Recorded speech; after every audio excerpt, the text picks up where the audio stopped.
Terima kasih untuk Anda yang masih bergabung bersama kami di Market Review. Dan sebelum kita lanjutkan perbincangan, tim redaksi kami sudah merangkum beberapa informasi grafis dan mungkin saja bisa menjadi salah satu referensi untuk Anda. Langsung saja kita ke grafis yang pertama. Kita akan coba lihat volume ekspor dan impor perikanan Indonesia dalam satuan juta ton, pemirsa, mulai dari 2014 sampai dengan 2018. Kalau kita perhatikan dari posisi ekspor dan impor, di mana dari 2014 sampai dengan 2018 ini posisi ekspor ini jauh lebih tinggi jika dibandingkan dengan posisi impor, pemirsa. Di mana dari 2015, 2016, 2017, dan 2018 ini posisi ekspor di posisi atau di level yang sama, di 1,1 juta ton. Kita beralih ke grafis selanjutnya. Kita akan coba lihat neraca dagang perikanan Indonesia tren surplus dalam satuan juta ton, pemirsa. Dapat Anda saksikan juga di layar televisi Anda di 2014, 2015 di 0,85 juta ton, 2016 di 0,8 juta ton, 2017 di 0,76 juta ton, dan 2018 di 0,82 juta ton. Kita beralih ke grafis selanjutnya. Kita akan coba lihat juga profil dari Menteri Kelautan dan Perikanan. Ada Bapak Sakti Wahyu Trenggono, lahir di Semarang 3 November 1962, pernah menjabat Wakil Menteri Pertahanan. Kemudian juga ini juga sempat dibahas atau disinggung tadi oleh Bu Susan dari background Komisaris PT Merdeka Copper Gold Tbk, kemudian juga Komisaris Utama PT Solindo Kreasi Pratama, dan Ketua Umum Asosiasi Pengembang Infrastruktur Menara Telekomunikasi. Informasi grafis yang berhasil dihimpun oleh tim redaksi kami dan semoga bisa menjadi salah satu referensi untuk Anda. Kita lanjutkan kembali perbincangan bersama dengan Ibu Susan Herawati yang merupakan Sekjen Koalisi Rakyat untuk Keadilan Perikanan. Ibu Susan masih bergabung bersama kami, Bu? Ya, pasti, Kak. Ya, kita lanjutkan kembali Ibu Susan menyambung perbincangan kita di segmen sebelumnya tadi. Beberapa fokus di antaranya adalah terkait dengan peraturan ekspor benih lobster. Tadi pun juga sempat Anda singgung. Sebenarnya dari Kiara, Ibu Susan, ini harus dihentikan sama sekali atau bisa dijalankan kembali setelah melakukan evaluasi supaya sesuai dengan ketentuan dan perundangan yang berlaku? Terus terang ini agak sedikit berat ya, karena di lapangan praktik yang terjadi pasca diterbitkannya permen, penyelundupan juga masih tetap terjadi gitu. Jadi kalau kemudian maunya permen ini untuk menghentikan penyelundupan, saya rasa ada banyak sekali catatan. Halo, Ya. Bu Susan? Ya. Ya, terputus, Bu. Silakan dilanjutkan kembali. Ya, kalau kemudian mau menjalankan permen ini, gitu ya, banyak sekali catatan yang harus dipastikan, gitu ya. Pertama, bagaimana kemudian Kementerian Kelautan dan Perikanan betul-betul menjalankan mandatnya, gitu ya.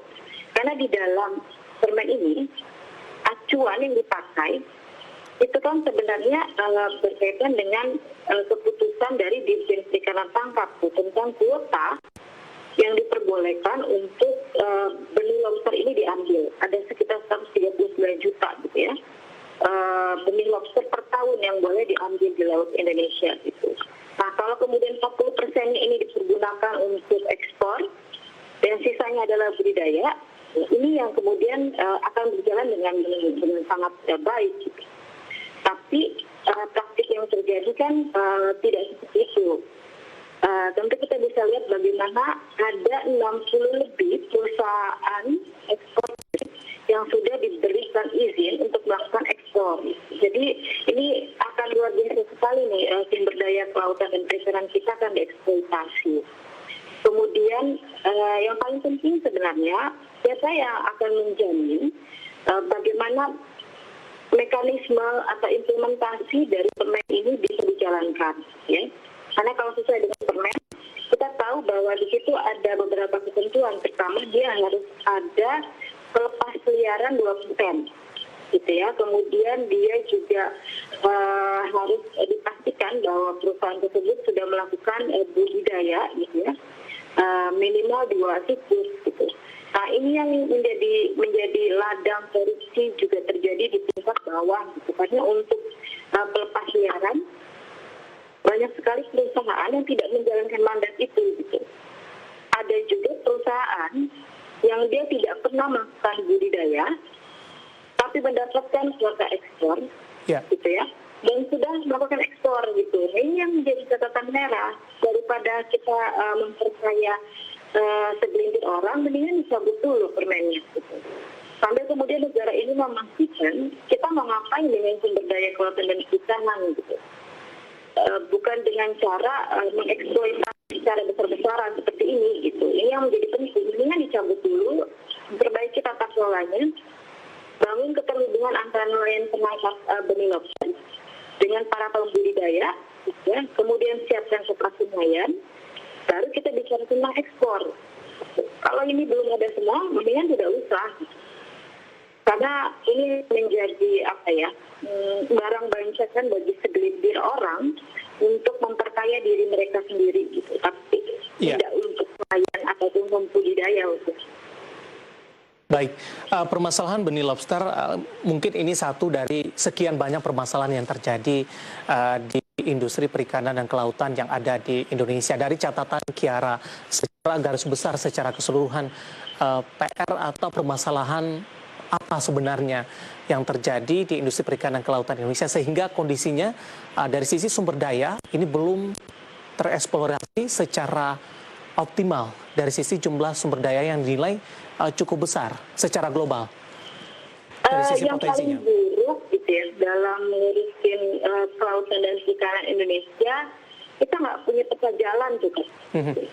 Kita nggak punya peta jalan, kita mau ngapain sih gitu ya di 10 tahun ke depan kalau kita ngomongin soal kesejahteraan nelayan.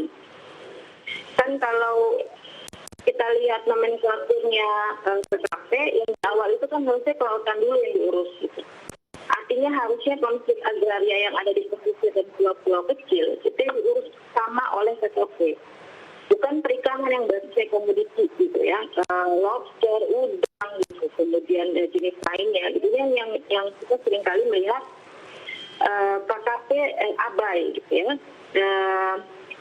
Dan kita melihat bahwa ini memang dia tidak ada tata kelola yang memang coba dibangun oleh KKP gitu. Jadi selama 10 tahun gitu ya, kita mau ngapain nih untuk ngurusin kelautan dan perikanan. Karena jangan-jangan setiap berganti presiden, setiap berganti menteri, ini menjadi barang bancakan untuk kemudian menjadi modal politik di pemilihan berikutnya. Ini yang berat buat semua, buat nelayan gitu. Ini adalah permasalahan dasar kurasa gitu. Dan tentu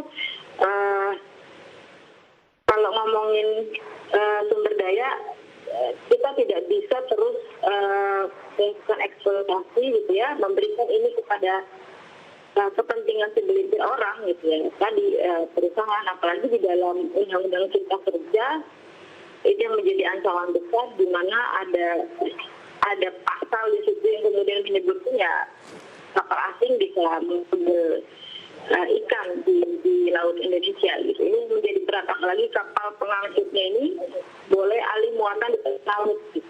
Ini berat sekali. Ini bentuk dari new fishing sebenarnya, atau pencurian dan pencurian ikan yang terjadi di laut Indonesia. Apakah kondisi-kondisi ini Kiara sudah menyuarakan, paling tidak sudah berkoordinasi dengan pemerintah, Ibu Susan? Sebenarnya hal ini harusnya disadari betul ya oleh KKP gitu ya, bahwa ini adalah peluang hancurnya sumber daya perikanan. Sayangnya misalkan kalau ngomongin yang spesifik Undang-Undang Cipta Kerja, beberapa kali saya diskusi dengan beberapa staff dari KKP yang sejatinya mereka tidak tahu gitu ya bahwa Undang-Undang Cipta Kerja ini mempunyai ancaman sedemikian rupa gitu. Saya pernah diskusi dengan salah satu staff dengan perikanan tangkap gitu yang kemudian dia bisa memastikan bahwa tidak ada kapal asing. Padahal di Undang-Undang Cipta Kerja itu terang sekali kapal asing boleh ngambil ikan dari zona eksklusifnya kita gitu. Nah, ini menjadi ironi ya.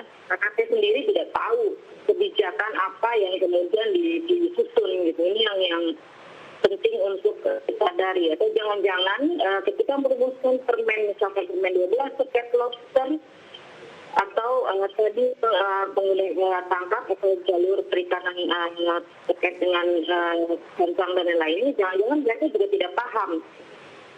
Dan tentu kakak tahu juga di Permen 59 tahun 2020, kita ingat Menteri Edi itu ditangkap sekitar tanggal 25 Oktober. Gitu ya. Tapi permen ini ditandatangani oleh beliau tanggal 30 Oktober. Artinya permen ini ditandatangani ketika beliau sedang diperiksa oleh KPK. Gitu. Ini yang menjadi ironis gitu. Ya. Baik, dari penjelasan Anda tadi juga bisa ditarik kesimpulan ini cukup banyak persoalan-persoalan yang terjadi di industri perikanan dan kelautan di Indonesia begitu. Ini perlu evaluasi secara menyeluruh, kemudian juga evaluasi bagi beberapa peraturan-peraturan tertentu, dan kita juga berharap kepada Menteri KKP yang baru ini juga segera melakukan evaluasi, turun ke lapangan dan juga yang fokus tadi adalah untuk peraturan ekspor benih lobster tadi. Ibu Susan, terima kasih sudah bergabung bersama kami, waktu kita cukup terbatas. Sehat selalu Ibu Susan. Terima kasih banyak. Baik, terima kasih. Semoga di dalam KKP bisa ada reformasi di dalam tubuhnya ya. Oke, kita harapkan sama-sama Ibu Susan. Baik, terima kasih Ibu Susan, sehat selalu. Ada Ibu Susan Herawati, Sekjen Kiara, Koalisi Rakyat untuk Keadilan Perikanan. Dan tetap di tempat Anda, karena setelah ini Marka Review akan segera kembali dengan topik yang berbeda.